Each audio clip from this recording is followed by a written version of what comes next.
There have been backyards flooded, neighborhoods evacuated. Cleanup continuing today after the floods in Green Bay. Floodwaters have taken over a portion of this road. When we think about coastal areas and impacts of flooding, typically we think of flooding as a result of rainfall. A big rainstorm coming in, overwhelming storm sewers, or making a river overflow at banks. But when you're a coastal community, you've kind of got to worry about water from two directions. One, coming from the sky and getting into rivers, but also from, in our Wisconsin coastal communities, the Great Lakes. So either Lake Superior, Lake Michigan. So either the water levels in those lakes being quite high, they fluctuate over several feet from year to year. And then if there's storms that come in and push that water up or bring in waves, so that can bring sort of that coastal waters up.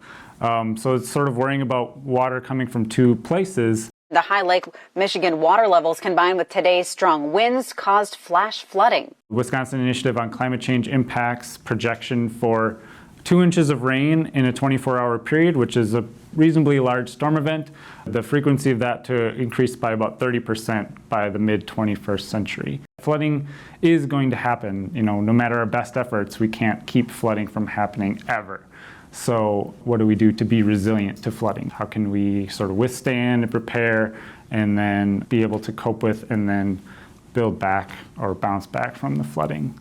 We'll hear from Kayla Wansnyder. She is our coordinator for our East River Collaborative. She's with the Nature Conservancy.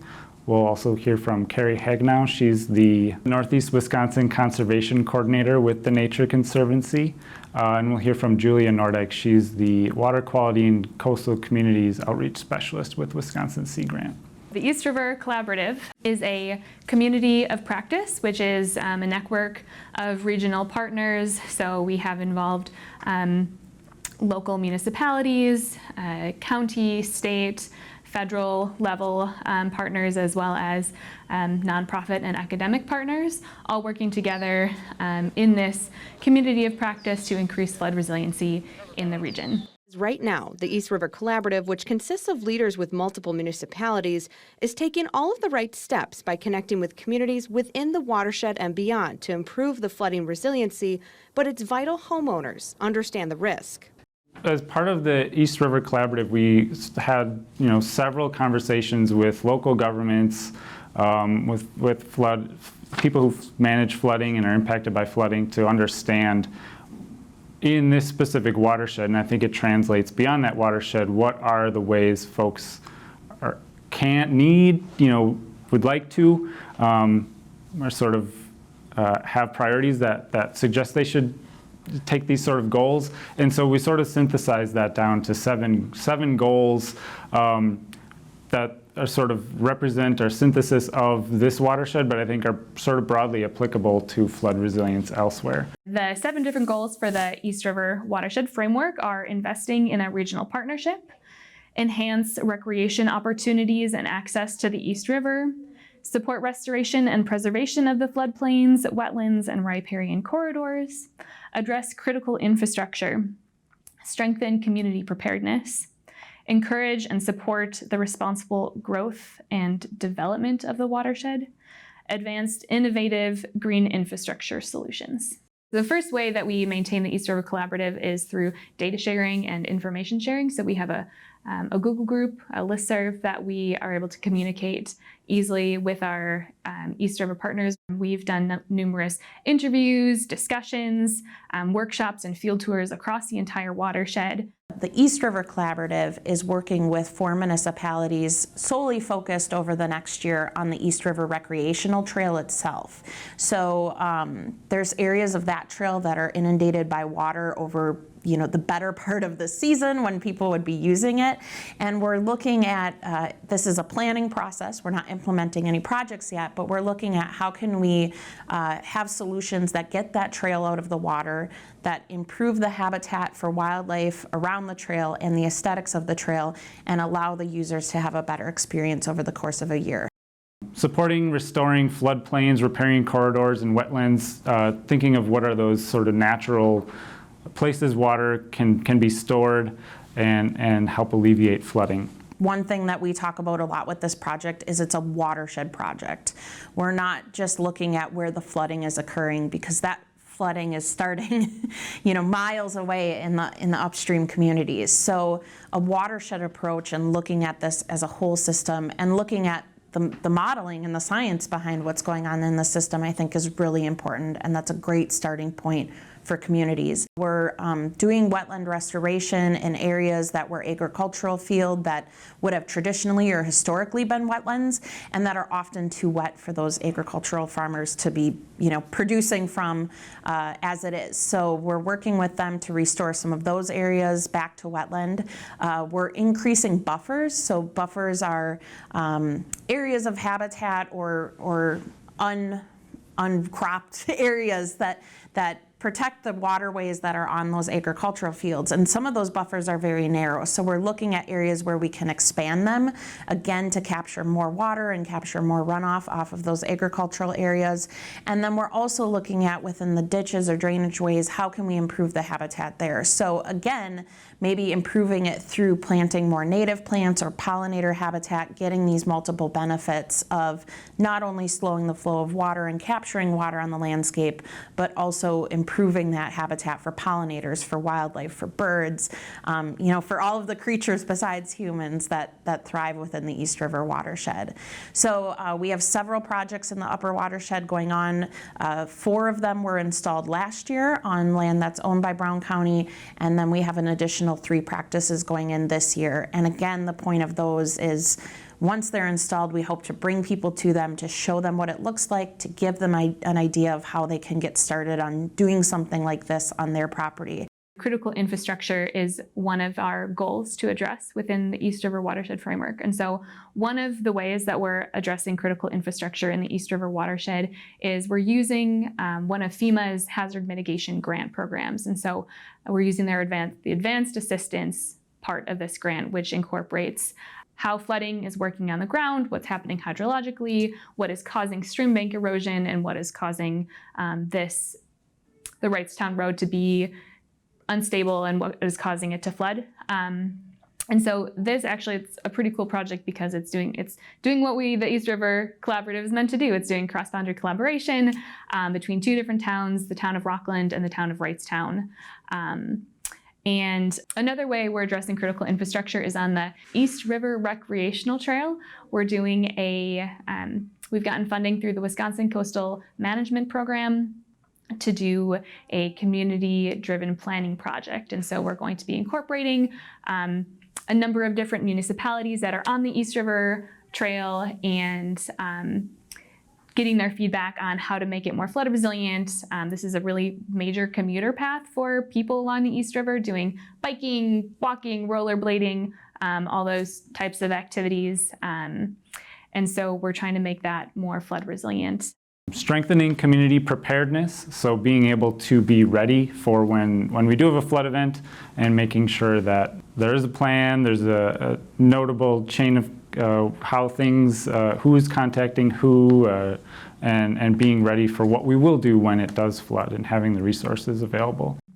I think one of the major pieces of advice that I would give coastal communities, or really any community that's dealing with flooding, is to start local, to really do a lot of community outreach, get people's opinions, because people that live in the area are the experts of the area. So it's really important to do community engagement projects to really understand what is happening hydrologically and on the landscape that's impacting flooding in the region.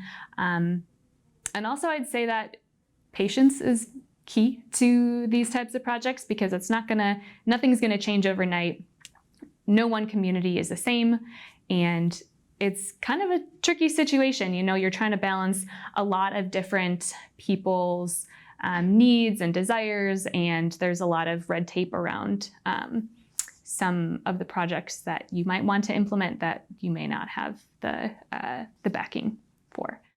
Encouraging and supporting responsible development and growth, so we're not putting new development where we know flooding happens, and what ways can we do development in ways that may minimize impacts on flooding, try not to make flooding worse. When I talk about some of the projects going in on the ground, those are multiple communities that those are hitting the ground in, and they can learn from each other through those projects. So, some of the most important things, I think, looking at that bigger approach, getting people talking, and that's where you start to see these areas where this makes sense for all of us to be working on this and not just on what's happening within our municipal boundaries.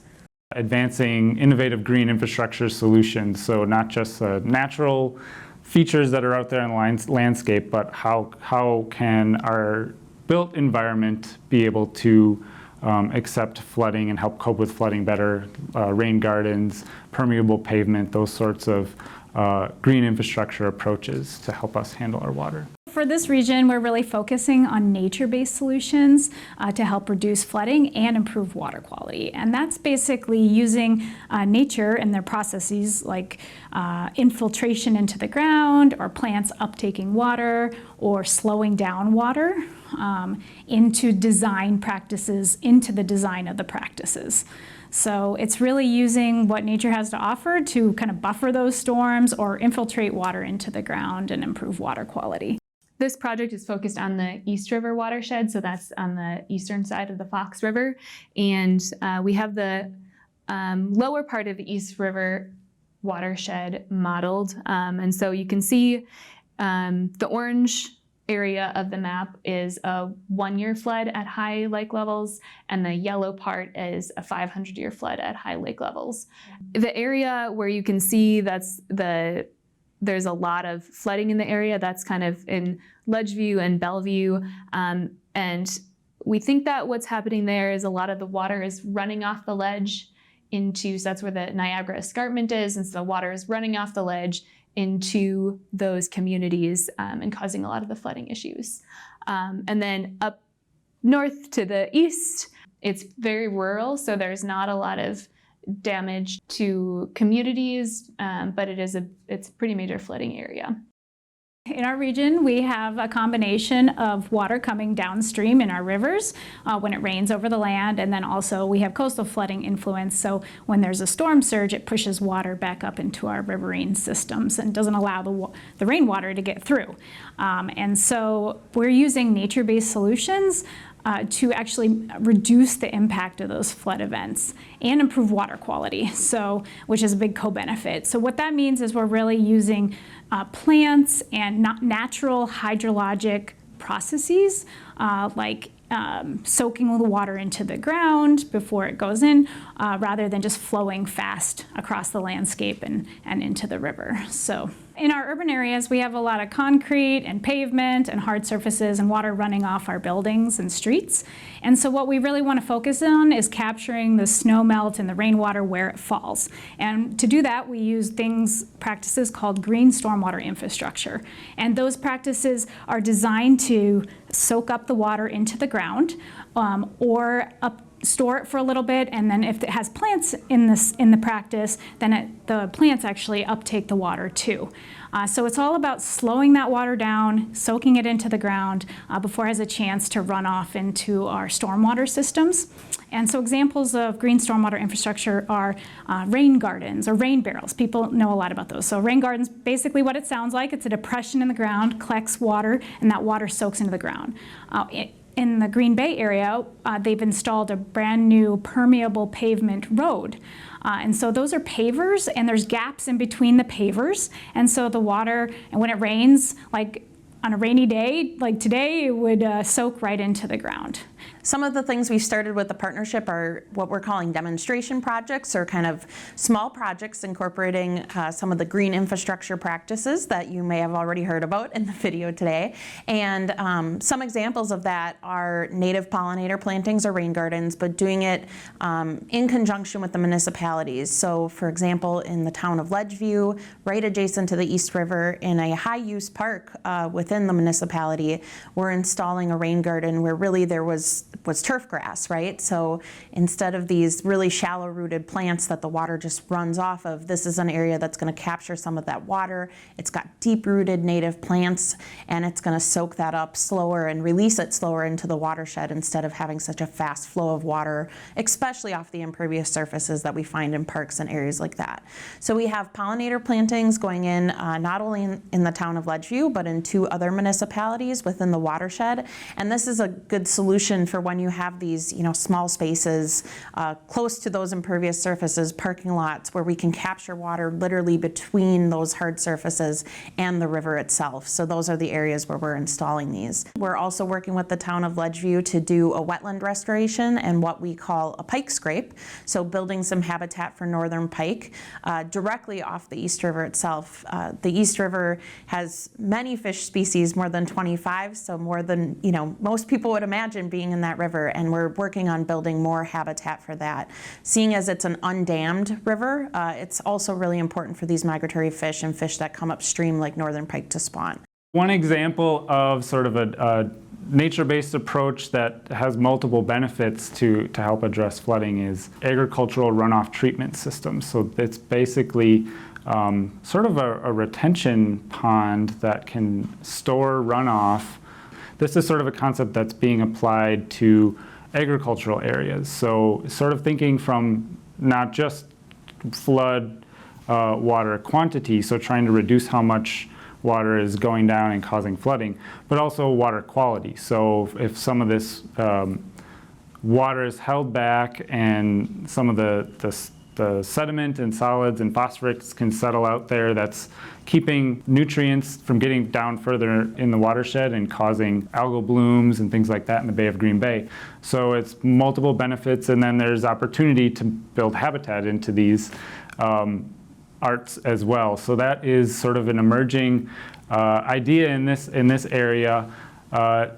Thinking of a stormwater pond in a development, we see a lot of those, but sort of translating that idea a little bit to how can we work in a different landscape to have multiple benefits. Flooding is one of them. If residents really want to be involved, and some of the best things they can do is start to implement these practices on their properties. The city of Green Bay and many communities along the East River are really focused on nature-based solutions. So thinking about where on your property you can replace turf grass with native pollinator and native flowers and really soak up that rainwater. Maybe you want to install a rain garden. Maybe you have a place where there's just water coming off your downspout.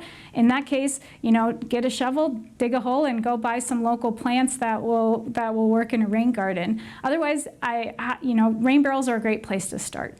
I think once you have one rain barrel, you probably want more, because they're really great in terms of collecting water off your roof, and then you can water your garden with them. As we've initiated this project over the last 3 years, I've been personally shocked by the buy-in from the people in the watershed. We weren't sure what the reaction was going to be to let's all work together and start addressing this. Is there going to be hope from other people? And I think the response from the communities and from the folks that we're working with has been just outstanding. And it's given me a lot of hope that there's momentum for the future. This isn't a solution that's going to happen overnight. This is really piece by piece, and we may not see progress right in the beginning, but I think we have the direction right, and I think we have the right people at the table, and things are moving forward. We couldn't have done this project without our amazing funders with the Wisconsin Coastal Management Program, NOAA, and the Fund for Lake Michigan.